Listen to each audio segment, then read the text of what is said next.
May konting problema na naman tayo sa ating unit mga busing ko. Ito nga pala si Turyok na Raider 150 natin. At kaya nga nabutas ang iyang lingkuran sa iyang likod ay ato iyang aayuhon ngayong araw mga busing ko.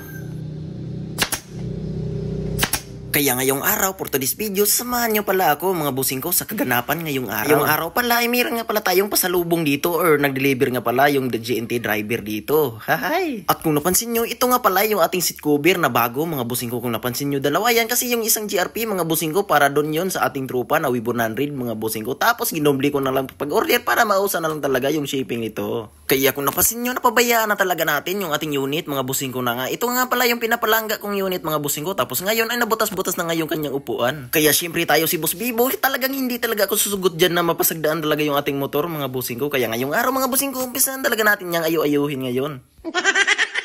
Siyempre, ipakita ko muna ulit sa inyo yung ating lumang upuan mga busing ko. Ito nga pala ay natong na flat seat mga busing ko. Tapos papalitan natin ang bagong flat seat na pang Malaysian talaga mga busing ko. Dahil pang Malaysian yung ating unit mga busing ko ay pang Malaysian talaga yung ating upuan ay papalit dito. Sa diring dapit mga busing ko ay tinusok-tusok ko na talaga yung mga dating yung stapler na kinalawang dito. Tapos tinusok-tusok ko ng screwdriver mga busing ko. Pagkatapos nito ay ginamitan nga pala natin to ng pliers mga busing ko. Yung lugnos ba?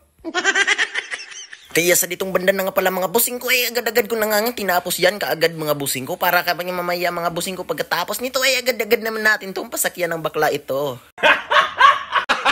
Gago! At ito na nga pala yung ating upuan mga busing ko. Kung napansin nyo kanina may kabir, ngayon wala na talaga mga busing ko. Kaya hindi ko na talaga pinatagal. Kinuha ko na nga pala yung ating tinaguan dito na tools mga busing ko. Siguro alam nyo na talaga tong pangalan nito. At sa balak naman bumili nito mga busing ko, ito nga pala yung Takir Tools. Nabili ko lang to sa Shopee sa halagang 800 pitot only mga busing ko. Diring banda, hindi ko na talaga ito padugi-dugayin mga busing ko. Sinaksak ko na nga pala yung compressor mga busing ko. Tapos umupo na ako dito. At dahil nga excited na din ako makabit itong bagong seat cover natin mga busing ko, ay agad-agad ko na talaga itong inumpisahan ng ikabit dito. At basic lang naman magkakabit nitong seat cover mga busing ko. Syempre nireload ko muna yung ating Takir Tools dito mga busing ko. Tapos sinaksak ko muna doon sa hose ng ating compressor. At syempre tinisting ko muna yung ating seat cover doon sa ating flat seat mga busing ko kung bagay ba talaga. At syempre dahil bagay nga mga busing ko ay agad-agad na lang talaga natin sinukod mga busing ko. Tapos pinantakan ko muna doon sa lubot mismo. Hahay! Parang makunahuna na naman ako dito sa bayot na nilubot ko dati mga busing ko.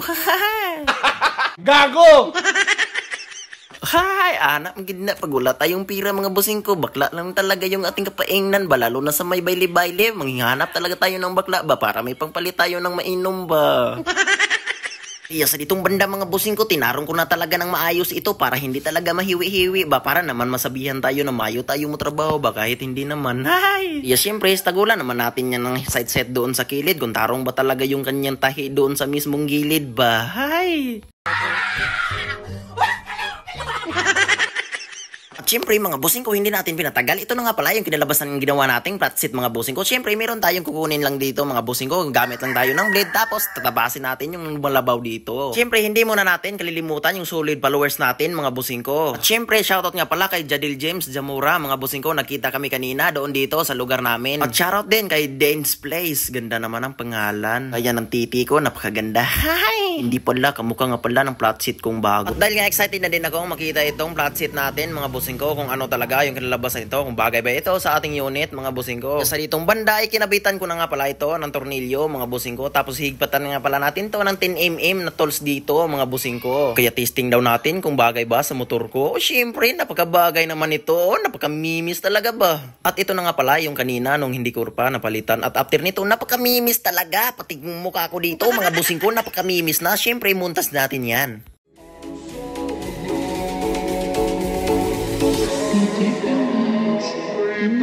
Speaker check.